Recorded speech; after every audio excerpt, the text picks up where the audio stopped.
My name's Tony DeMasters. I'm the incident commander here with Great Basin Team 2, and currently we're working the Mudlick, and the Iron, and the Haynes fire. And I'm Kim Martin, Tony's deputy incident commander, and I've had a lot of experience here on the Salmon Chalice. It goes back, and I don't remember the day, but it was the Lake Mountain fire years ago. And since then I've been on the Long Tom fire that then became the Butte fire after it snowed in August, and we went home, and then we came back to the Butte fire, and that's when the burnover happened. And I've had the experience on the Clear Creek fire in 2000, and Kramer fire 2006 or something like that, and now we're on this fire here. All right, and I've also too spent a lot of time here on the Salmon Chalice from the mid-90s on incident management teams, you know, and so being very familiar with the topography, fire behavior, what can happen to some of these fires in very inaccessible areas has definitely lended a big help over the years of helping managing incidents here for the Salmon Chalice.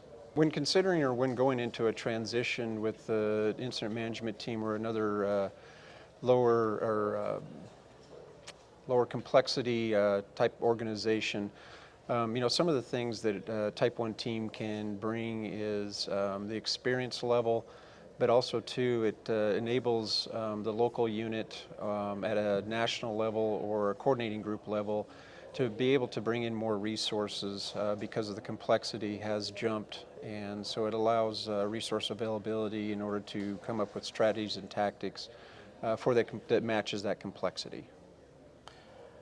Okay, we've been talking about complexities. Tony talked about the Type 1, Type 2 organizations. So we find ourselves now assigned to this incident with the complexity of the Mudlick fire, which is about 16,000 plus acres.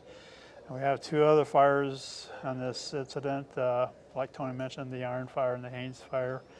So we've been assigned to fall in behind Sam Hicks's team to take over this fire, and so the other issues related to why we came in, because salmon's famous for lightning strikes, and since we're here, and if there's more lightning strikes come in, we possibly, if those fires do pop up, we can also assume command of those fires as well at the force's discretion and pleasure. Okay, by bringing in an incident management team to these incidents, it really allows the local unit to pull back their initial attack resources for readiness for the next new starts that may emerge.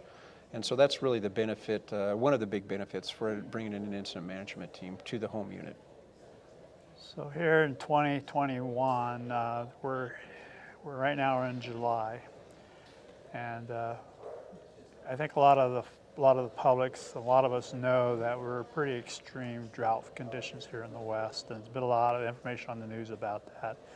That's no different here in central Idaho, as well as Utah and other parts of the West.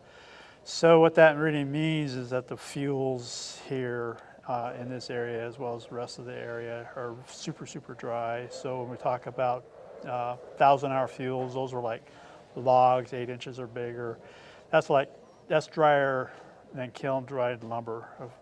Is the best way I can kind of characterize how dry the conditions are here. And so if a fire comes into an area, those fuels are totally consumed and they totally burn up. So that just kind of indicates how really drouthy and how dry it really is here. And everybody knows about the water availability. So many people are probably have brown lawns right now.